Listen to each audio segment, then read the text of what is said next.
Halo semuanya, ini adalah episode ketiga dari nabung Bitcoin sampai $1 juta.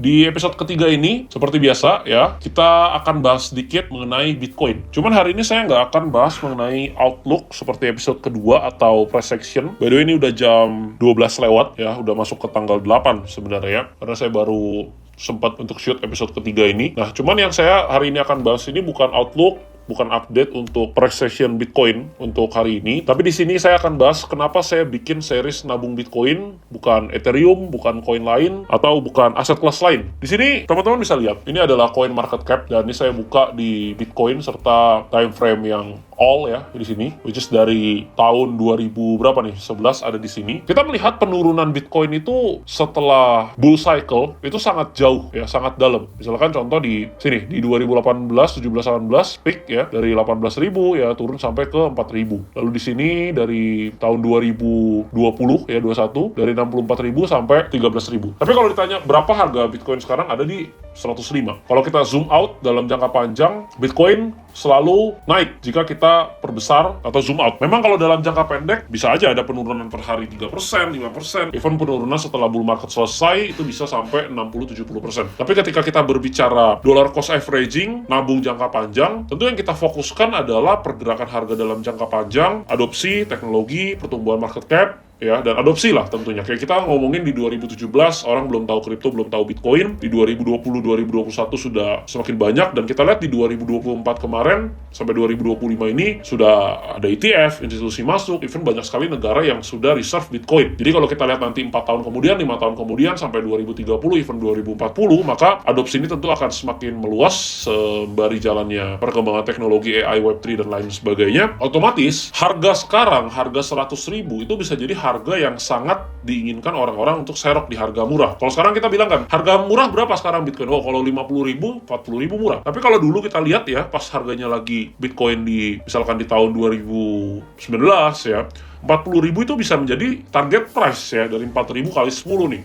Kalau kita lihat lagi di 2000, misalkan 23 lagi bear market, mungkin harga murahnya itu di 10.000, 40.000 itu jadi target terdekat gitu, mungkin target price ya untuk take profit. Nah, sama halnya nanti dengan di masa depan, mungkin harga 100.000 sekarang kelihatan mahal gitu ya, karena udah dipucuk. Tapi nanti di tahun 2030 atau 2040, mungkin harga Bitcoin udah di 500.000, udah di 1 juta. Harga 100.000 ini menjadi harga yang sangat-sangat murah, dan di harga yang diinginkan orang-orang untuk bisa serok. That's why saya memilih Bitcoin untuk nabung rutin, karena harapan saya bisa melakukan ini dengan konsisten ya, dokumentasinya. Karena kalau nabung ya, saya pasti nabung Bitcoin, tapi kalau untuk dokumentasikannya perlu effort, makanya saya harap saya bisa konsisten dokumentasikan supaya nanti 5-10 tahun ke depan channel YouTube ini bisa menjadi aset dokumentasi untuk saya pribadi, dan juga bisa jadi sumber pembelajaran untuk banyak orang di luar sana. Nah, yang kedua, untuk exchange yang saya gunakan gitu, banyak dari kalian yang lihat saya gunakan Binance, apakah ini nabungnya cuma di endorse, apakah ini cuma dibayar? Jawabannya enggak ya, saya nggak dibayar sama Binance, dan saya juga bukan gunakan Binance doang gitu, saya gunakan banyak exchange. Cuman di sini kenapa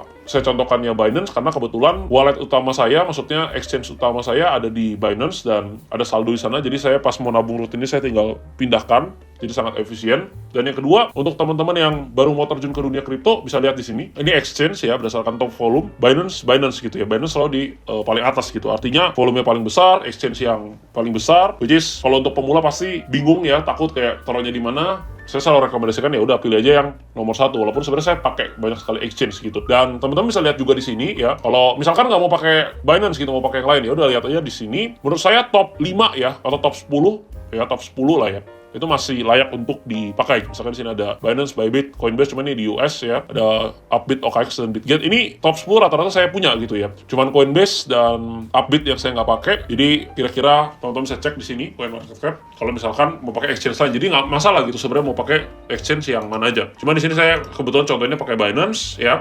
Mungkin nggak nanti ke depannya saya pindahin gitu, saya dollar cost averaging di exchange lain ya, mungkin aja gitu. Nggak menutup kemungkinan, karena ini bukan video endorse ya, nggak ada kontrak eksklusif dan lain sebagainya. Kira-kira seperti itu, oke? Sekarang kita langsung aja day 3. Di sini teman-teman bisa lihat, saya sudah pindahkan $100 lagi, 100 USDT lagi ke sini, ke akun Binance ya. Dan di sini saya nggak beli 100 ya, tapi kita belinya sama tetap 50 USDT, karena sehari kita setiap hari belinya 50 USDT atau sekitar 800 ribuan. Ini langsung aja kita market ya, kita klik buy Bitcoin hari ini 50 USDT atau 50 US dollar setara 800 ribuan. Oke, udah berhasil ya, cepet banget. Nah, di sini teman-teman bisa lihat di bagian wallet kita sisa saldonya 50 USDT dan total Bitcoin kita udah beli sekitar 3 kali 50-50 hari ketiga, ini day 3 dan ada di sekitar 149 dolar ya. Untuk harga Bitcoin ini di chart bisa dilihat ya. Jadi nantinya setiap candle daily ini akan ada tombol buy karena saya akan beli setiap hari. Hari ini Bitcoin udah rebound ke area 105.500-an. Seperti yang saya update di Telegram, target terdekat Bitcoin sebelum closing weekly minggu ini kalau bisa close di atas 107 atau bisa sampai ke 108 itu sangat bagus. Mungkin nanti kita akan bisa lihat di bulan ini closing money-nya bisa mungkin di atas 110 atau 115 gitu. Tapi kalau dia nggak closing di bawah 107, nah itu yang agak PR sebenarnya. Nanti saya akan update lagi untuk outlook-nya di Telegram atau di episode keempat besok. Kira-kira seperti itu. Kalau kalian mau series ini terus berlanjut, kalau kalian suka sama series ini, kalian bisa kasih support dengan like videonya, komen di bawah, dan subscribe karena sekarang sudah waktunya belajar bersama Trader Disiplin. Nah, oh ya, satu hal lagi, kalau kalian belum join ke grup Telegram ya gratis, kalian bisa cek linknya di deskripsi, saya udah taruh. Dan kalau kalian mau buat akun Binance, bisa langsung scan QR yang ada di sini atau klik link yang sudah saya taruh di deskripsi, karena kalau kalian daftar dengan link tersebut, kalian akan dapetin diskon fee transaksi 20% seumur hidup, dan juga kalian akan dapetin 6 USDT as a new user, ya lumayan sekitar hampir 100 ribu, itu gratis. Sampai ketemu di episode keempat berarti, di 4. Jangan lupa subscribe karena sekarang sudah waktunya belajar bersama Trader Disiplin.